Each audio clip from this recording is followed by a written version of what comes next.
everybody, and welcome back to my channel. For the second card in our fall card series, I have this really spooky scratch off fortune teller card that I created. If you would like to see the process of me creating this card and also me scratching off the card, then stick around to the end and keep on watching.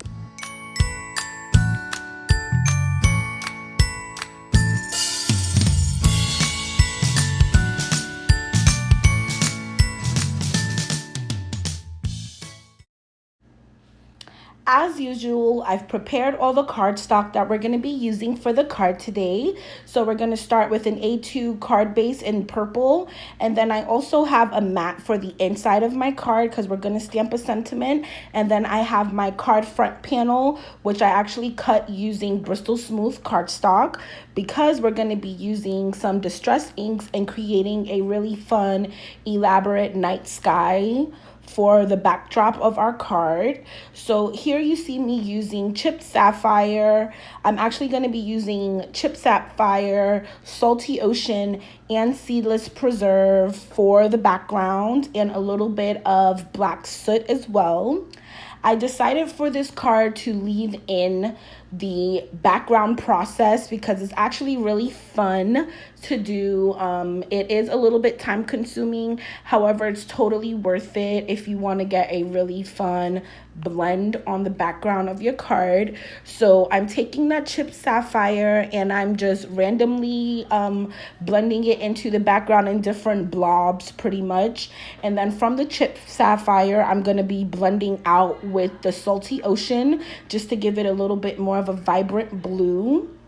I got a really special request to include some more of the coloring in my card. Usually I prepare it all in advance just for time's sake, so the videos are not super long. But for the next couple of videos, I'm going to be including a lot more of the coloring in the video. So for this one, I decided to include the background work because that is pretty much the highlight of the card for me, was creating the background. So here I'm just randomly putting those colors around. Now I'm using the seedless preserve to give it just like a really nice purple shine to it as well.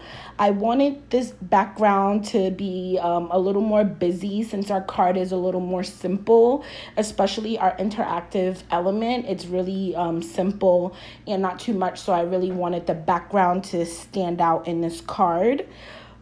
For the background as well, we're going to be using these really fun splattering technique, which I thought was really cool. It adds just a nice vibrancy and it gives our background a little bit of dimension. So for some more added dimension, I'm taking that black soot and I'm just going around on the edges of the card just to deepen it up a little bit, to make it look a little more spooky, to give it a little more of that nighttime vibe action. And here I'm going to be using some white acrylic paint with some water. I'm going to be mixing those on a really fine brush. And I'm going to use that as some splatter. So I actually decided to create different intensities of the white splatter. So on my little acrylic block there, you see I have some of that white acrylic paint, a little more concentrated, and then I also have it a little more watery. And what that's going to do is give us some added dimension in the splatter by adding just a little more water to your paint. So I go ahead and I do that.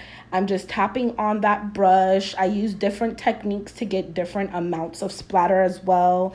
I flick the brush, I hit the brush, I tap the brush, being a little aggressive there. So now I'm going to take some of this picket fence. No, not picket fence. I forget the name of the color of silver, but it's a distress spray and it's just in silver. And I'm pretty much doing that same technique. I have it more concentrated and then I also have it a little more watered down. And I'm just splattering that all over the background so that we get this really nice metallic flecks in our background. And then the last color I take is the black soot. And I use that to splatter the background as well. I'm adding some water with my clean paintbrush, and we're just gonna go ahead and go to town and splatter that bad boy up. The black splatter really adds the finishing touch to the card background. I think adding that black is definitely something special. It just creates more dimension, and it also just makes it look a little more polished and a little more finished. So go ahead and go to town with your black splatter. So now we have our fortune teller, which I already cut out with the dies and colored in and all that other good stuff.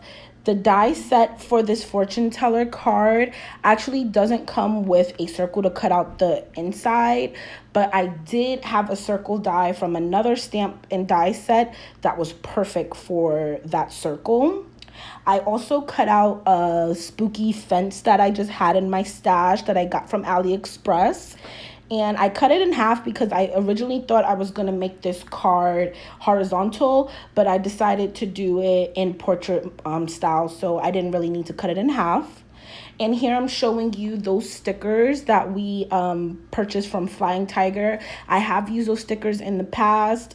I will leave a link to all the videos that include those stickers and any other elements on this card that I can share with you.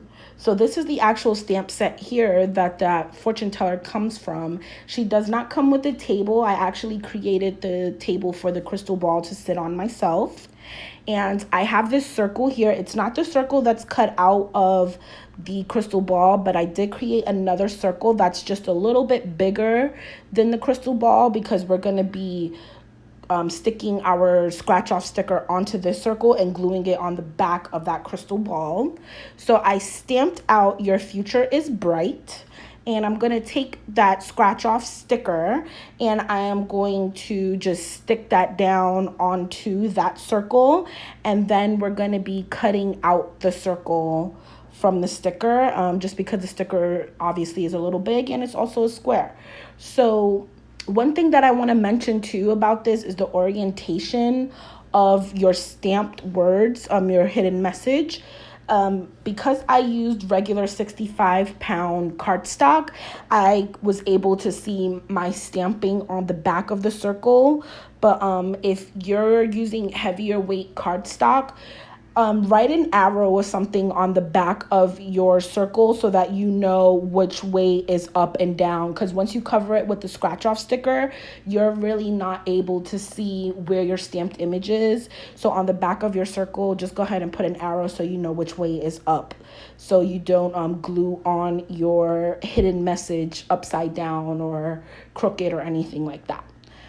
So I took a little bit of Tombow and I'm just gluing down that circle, so you can see why you need your circle to be just a little bit bigger. So make sure that you don't use the circle that you cut out from the inside. Use something bigger.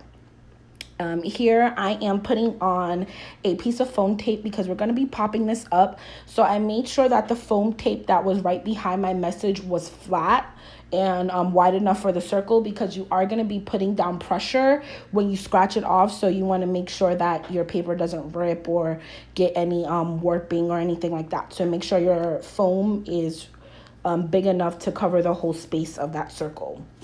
So as I popped her up on foam tape, I haven't stuck her down yet.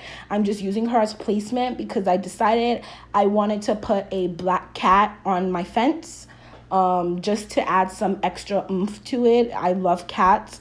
So I go in with this really fun like cat silhouette stamp that I got from AliExpress as well.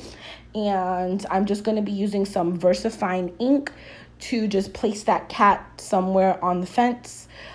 Because I didn't double stamp this image, which I should have used it in my Stamp Perfect, I do go in after I stamp it with just my black Touch 5 marker, and I just go ahead and I fill in the cat just a little bit more so that it's solid. Also, because I splattered before I stamped the cat has a couple little dots in it, which I really don't mind either. I think it's kind of cute. So now I am fixing down the fortune teller onto the card, being sure to press her down really nice. And for the sentiment on the front of the card, I decided to use Madame Fortuna Says. And then whatever image you decide to put underneath your scratch off will be what she says. So this whole card front is going to be popped up on some foam tape and stuck down onto our purple A2 sized card base. And that completes the front of the card. Once I get this nice and centered, that is still one of my struggles, is making sure that my panels are centered. And now we're going to work on the inside of the card, which I stamped down wishing you luck with just a little star. And we're going to be leaving a 1/8 inch border around this panel for the inside. Again, trying to get that nice and centered, always a struggle.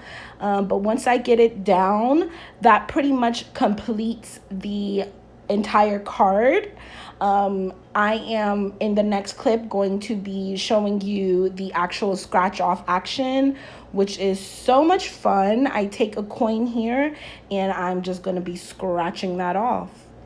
Thank you so much for watching my video today, and thank you so much for tuning into my first ever full card series.